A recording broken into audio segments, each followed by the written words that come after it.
Aujourd'hui, on va décrypter des contenus d'influence B2B par Welcome to Jungle France. C'est parti. Bonjour, merci de me recevoir. Bah, c'est normal, on a un besoin et vous semblez avoir le profil. À moins que vous ayez monté sur votre CV, on fera de toute façon les vérifications d'usage. Ok, donc là on est dans un climat propice à la détente. Bien sûr, je comprends. Welcome to the Jungle a pour vocation de rapprocher les candidats des entreprises. Du coup, il parle à la fois aux recruteurs, mais aussi aux personnes qui pourraient chercher un emploi aujourd'hui ou dans le futur. Et là, on est sur un contenu qui va faire la caricature de pratiques RH un petit peu questionnables. Évidemment, on est sur un contenu humoristique. Et par rapport à la manière dont ils ont amené la vidéo dans le fil d'actualité, un grand classique, c'est pour accrocher les personnes, on prend une phrase choc de la vidéo. Maintenant, passons à un second contenu de Welcome to the Jungle. Donc là, c'est 3615 RH. Et puis là, il y a Olivier, 67 ans, PDG depuis 50 ans, qui m'a dit oh là là, est-ce que j'ai besoin de dire que je suis hétérosexuel, moi J'ai pas su quoi dire.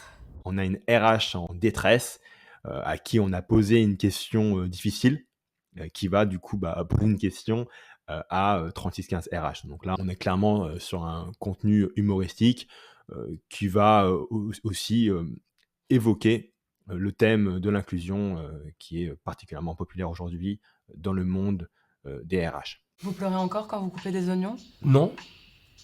C'est pourquoi? Non. Il y a une technique pour ça. Ah. Ouais. Vous les faites faire à quelqu'un d'autre.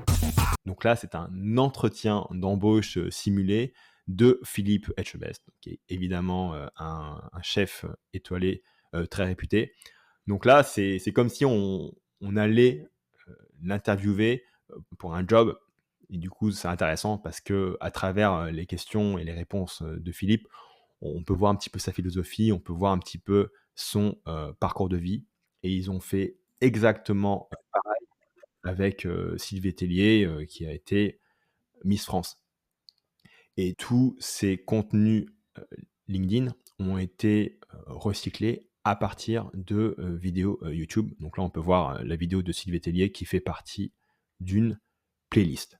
Pour moi, cette campagne d'influence est clairement une réussite pour Welcome to the Jungle qui a réussi à co-créer des contenus de qualité qui ont vraiment résonné avec les audiences. Tu pourras voir ça dans les différents liens vers ces contenus.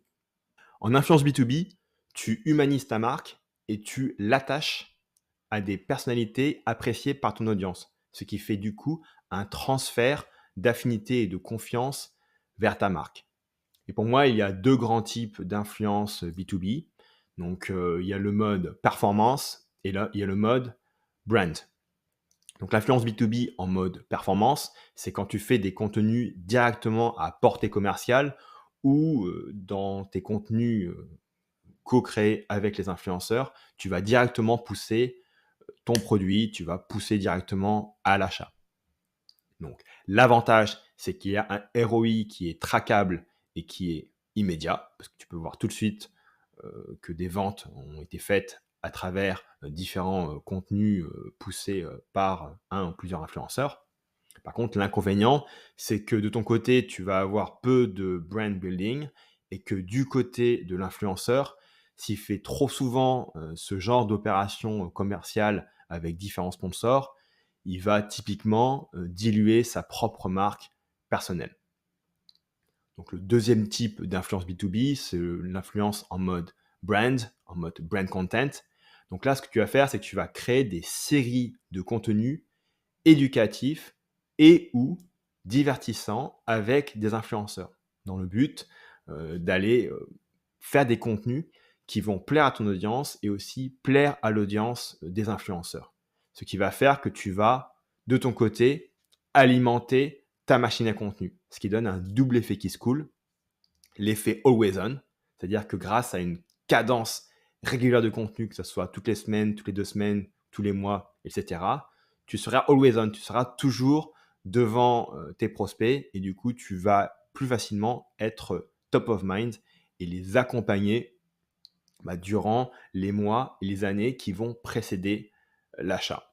Car 95% typiquement de ton audience n'est pas sur le marché aujourd'hui et quand B2B SaaS, Hockey Stack a montré en 2024 qu'il y avait en moyenne 222 points de contact entre la première impression et la transaction commerciale. Et donc, évidemment, tes contenus vont jouer un rôle là-dessus. Le deuxième effet qui est cool, c'est l'effet Netflix. Vu que tu mets à disposition de ton audience plusieurs séries de contenus, il y a des grandes chances que certaines personnes de ton audience aillent binger ces contenus, ce qui va du coup accélérer tes courbes d'affinité et de confiance auprès de ton audience, ce qui va derrière alimenter ton pipeline futur.